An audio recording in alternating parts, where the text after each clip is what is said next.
I'm trying to do video. You mind? Yeah.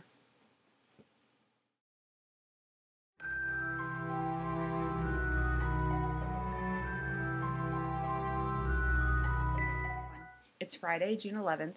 I'm your host, Maureen, and this week we're talking about solitary versus commons. A lot of the pros and cons for solitary versus commons has already been stated this week. The being in a convent allows you to learn from others, while being solitary, you kind of have to work off books and what you believe to be true, or what you perceive would be the quote unquote correct way to do things. Um, with a convent, you know you're going to be with a group of people that share the same belief system as you in terms of the pantheons and how magic works and whatnot. Whereas being a solitary, you're a solitary. You have nobody else to work with, um, and really nobody else's energy to feed off of compared to commons. And there are several other pros and cons to either one. I wanted to put out something different though, simply because I don't consider myself either. I do some solitary magic, and I'm in a community, but it's not a convent. So I usually just consider myself a community witch. So shout out to Valera and Alan of the Village Witch. They are part of my community. Out here in San Diego, there's a great group of pagans. They're all really active. They're all extremely helpful. They're all very understanding and appreciative of everyone's different beliefs. And I was fortunate enough to come into that when I first started practicing and everything.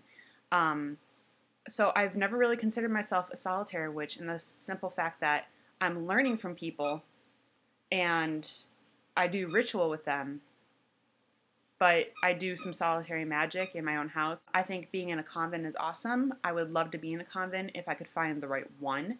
However, I feel like it makes you stuck in a situation that may not be good for you or good for somebody else.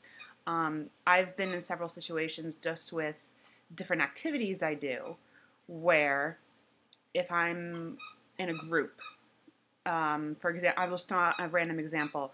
If I'm playing music and I'm in a brass quintet, I could really appreciate three of the members, but that fourth one I could have just this thing about, which I actually experienced when I was in the military. I was in a quintet, had no problem with three of the members that were playing with me, but a fourth member, just, it didn't click, it wasn't good, it brought down the talent and the atmosphere of the group, and just every moment I had to play with them was torture because of that one individual.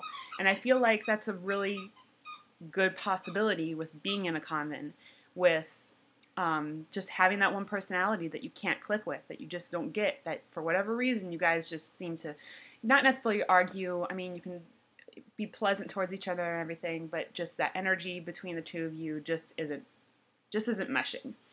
And that's the one problem I think could possibly happen if I were to join a convent. Not that I'm a hard person to get along with, don't get me wrong, but there's always that possibility. On the flip side, being completely on your own is great in aspects that you can do everything by yourself. There's no one to contest anything you do or say. I have a friend who's a solitary witch, and she refuses to work with anybody else. She just wants to be a solitary. And that's awesome. I actually learned a lot of really great stuff from her. I still talk to her. She lives in New Mexico now. She's a very knowledgeable person. But I don't think I would appreciate, well, I could appreciate being a solitary witch, but I don't think I personally would like to be just a solitary witch. I love to be around people. I love feeding off other people's energy and ideas, and having that joy and laughter within a group.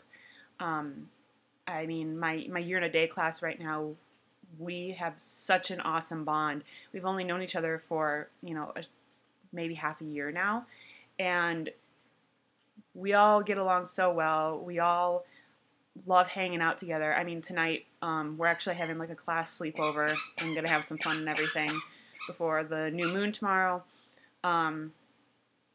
we all share in each other's ups and downs and are there for each other. And I would hate to leave that behind and be a solitary witch. I love being around people and sharing in that friendship and that community. And that's why I don't consider myself either or. I do a little bit of both, so I just consider myself a community witch. I go to open community rituals here in San Diego, to my choosing and when I can. And demolition. Enough with the toy. Sorry. And I learn from my own knowledge, and I read my books, and I go out and I experience things and try to figure them out.